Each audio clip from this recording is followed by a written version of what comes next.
This video tutorial is NewlyDRAW 2.0 using the DT series by Checkmate Lasers. Now what the question is how do you position an image on a pre-cut piece of material such as a 2" by 4" piece of plastic? Well, it's very easy to do that. Let's go through the steps. Open up CorelDRAW first. I'm going to open up a file that I've already created earlier. And all this is a job that I added my name, Checkmate Lasers, the logo, and our crown. And the outside border here, if you look here when I select it, that is 2" by 4" in width. Okay?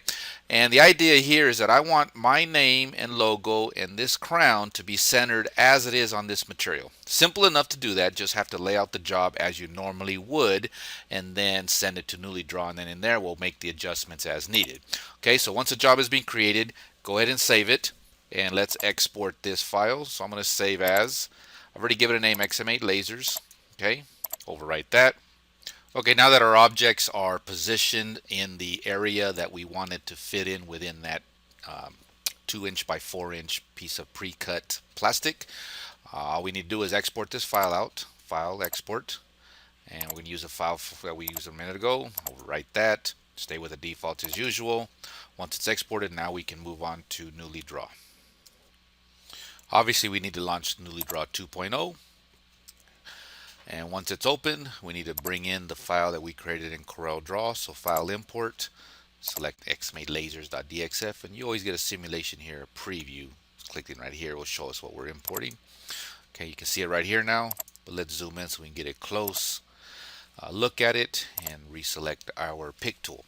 Now if you look at the objects, we have a black outline for Louis Alvarez and the Checkmate Lasers logo, and the crown stayed red and the outline stayed blue, which is what we want. But we want to tell the laser system that we want this object to engrave as a engraving job, not as a vector cutting job. And while the outline is black, it's going to treat it as cutting, so we don't want that. So we want to select the objects, go over here to the color palette, click on black. Now the laser machine knows that these objects right here that are filled in black will be laser engraved, and these objects here that are red, which is our crown logo, all you do is right mouse click on the red, which is already red anyway, it's going to vector cut.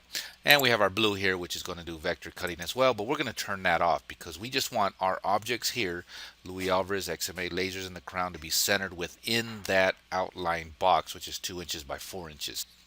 A good habit to get into is saving your files so that in case you lose power to your computer, whether it's shuts down, loses power in the building, what have you, you still have a document you can come and reopen. I've saved this earlier, so I'm just going to click on Save As and just overwrite the name I gave to this document earlier. Okay, just overwrite that. And we're going to click on the Engrave dialog box, and from this box we're going to access our engraved layers. Within the Engrave Layer dialog box, we have our layer selection here. And as you've seen earlier, we created this document with 3 colors. Black is going to be the laser engraving objects. Red is going to be the vector cutting objects. And blue is going to be our 2" by 4" rectangle. Let's select the blue first because that's where we're using for the positioning of our images within that pre-cut material. And the way we're going to do that is we're going to uncheck this output checkbox, and what's going to happen is that when this job is sent to the laser machine, the box will be sent to the laser, but the laser is intelligent enough to know not to actually output the box. But we do need the box to be sent to the laser because these objects, Louis Alvarez, Checkmate Lasers, and the red crown, are going to be positioned in relation to this box. So that box needs to go, but it does not need to be output. That's what that output checkbox is going to do. It's going to disable that.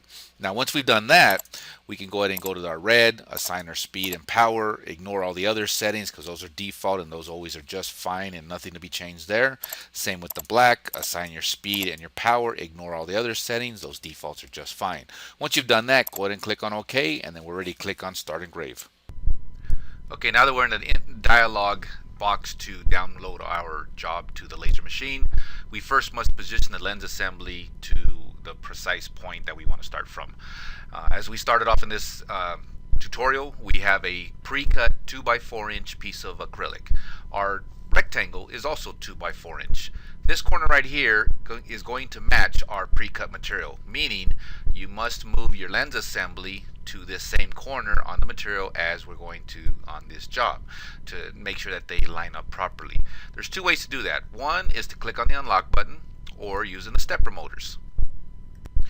What the unlock button does, it allows you to manually move, so you can grab the lens assembly by hand and move it to that point. Use your red diode to make sure you're in the right spot.